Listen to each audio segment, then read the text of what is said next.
win over the Suns. Perk back here with us.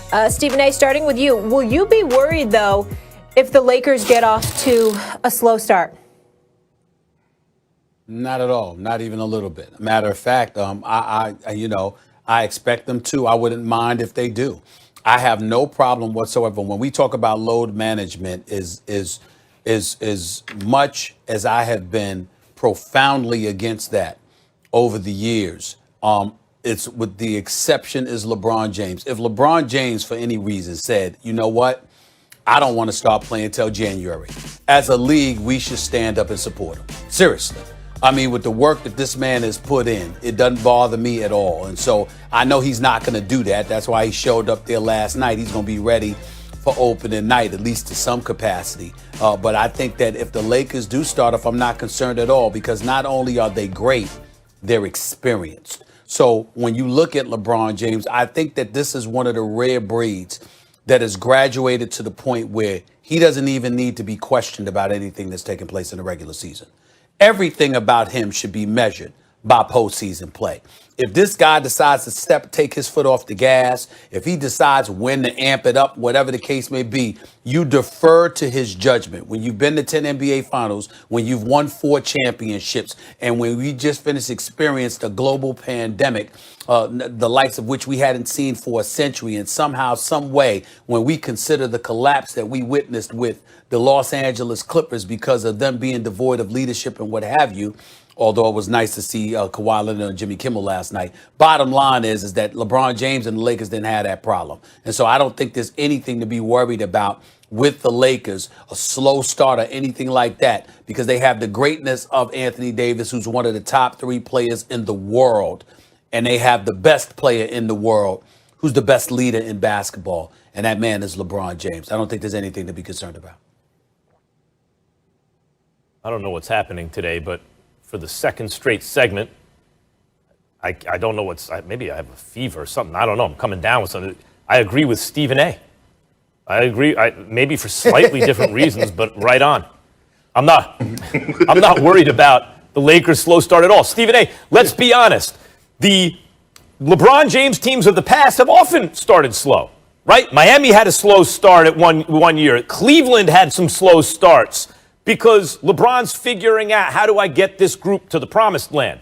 And in the meantime, he's 100 years old. He has more miles than anyone on his legs, and he has to pace himself. Now, last year, Anthony Davis came on First Take and told us he challenged LeBron to set the tone on defense. And I think AD was probably right last year, like with a new group of guys and this superstar combination. It's important for your best player to set that tone. And for a lot of the season, LeBron did play better regular season defense than he had in years. But given his age and his mileage, it's, I think, not responsible even to expect him to play defense, for example, all regular season.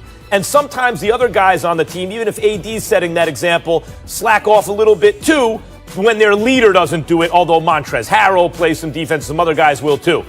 The point is, LeBron knows how to pace himself and knows his body. How do I get to be in the playoffs where when I need to put the pedal to the metal, I still got something in the tank? He's usually done that in the past. This past season, he basically kept the pedal to the metal all year.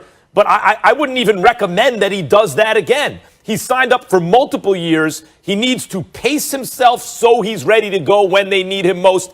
And if the Lakers get off to a slow start while LeBron's figuring it all out, no big deal, because when the lights are brightest, he'll show up.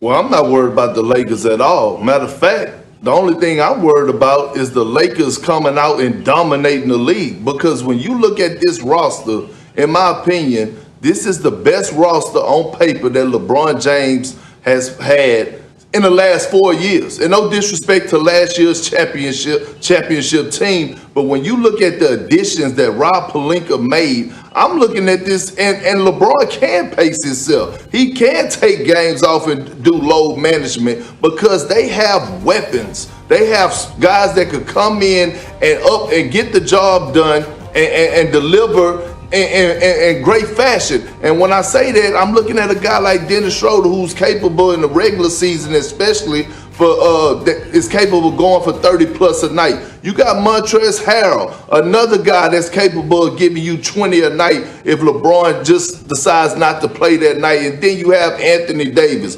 along with Wes Matthews, along with Marcus Gasol, along with Taylor Horton Tucker, who keeps thriving, and even Kyle Kuzma. Although I disagree with his style of play at times, although I disagree with Kyle Kuzma at times on how he plays the game of basketball, one thing about it, when he gets hot, he gets hot. So with the Lakers roster, job well done by Rob Pelinka, I'm worried about them coming out and dominating too early.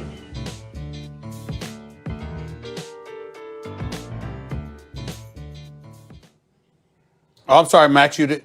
No, I was going to. I'm sorry, Max. I thought you was No, going I to mean, go. Listen, jump in. I'm not worried.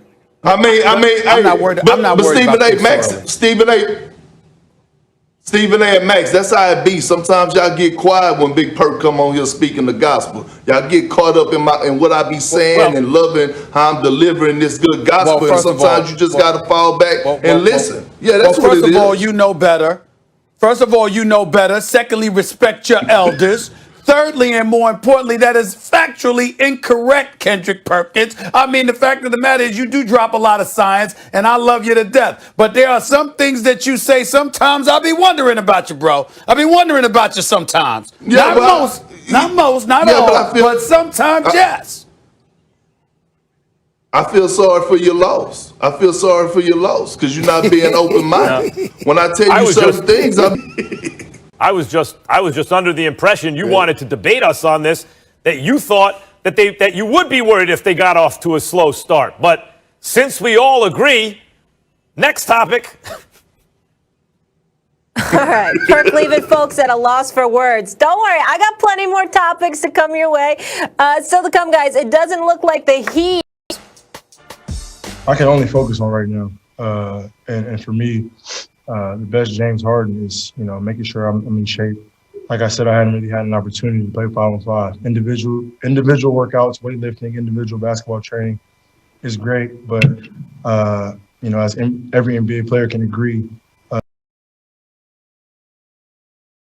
there's nothing like 5-on-5 training. Hey James, I wondered, even though you won't talk about your future and all the rumors out there, do you feel like all the rumors about your future and about you wanting to be traded are a distraction to this team and the success that the team is trying to have this year?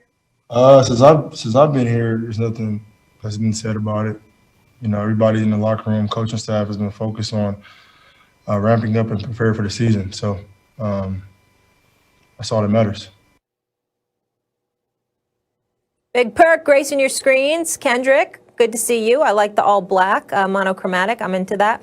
But Stephen A., you're up for who looks worse here? Is it James Harden or is it Houston as a franchise?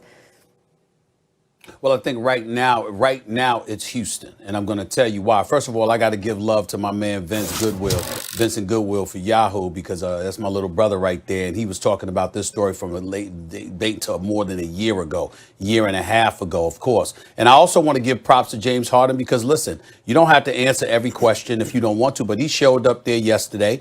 He was right in front of the media, and he just said, hey, you know what? I'm not going to get into trade speculation and all of that other stuff. He's basically saying, listen, I'm here until I'm not. Here's why I'm going to tell you the Houston Rockets look worse at this particular moment in time.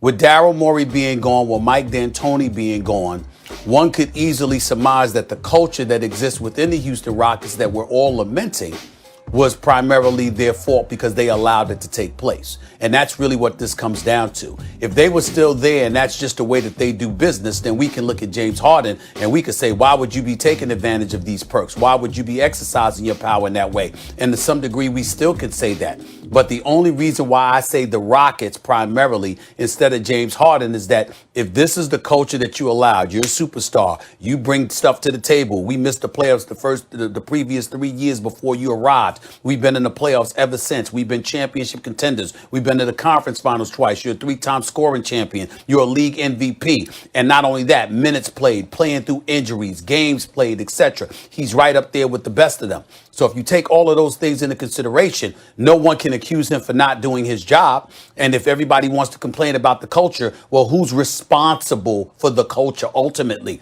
It certainly isn't the player. You can make a contribution to it. It would be good for you to exercise that level of professionalism. But in the end, the actual onus of the culture is on the franchise itself. They allowed it. And they knew that it could potentially alienate other folks and evidently didn't care enough to reel that in. And that's why I say, as these stories unfold, even though people want to take their shots at James Harden, ultimately you're going to look at the Houston Rockets, not the present Houston Rockets, the previous regime. Morey was there.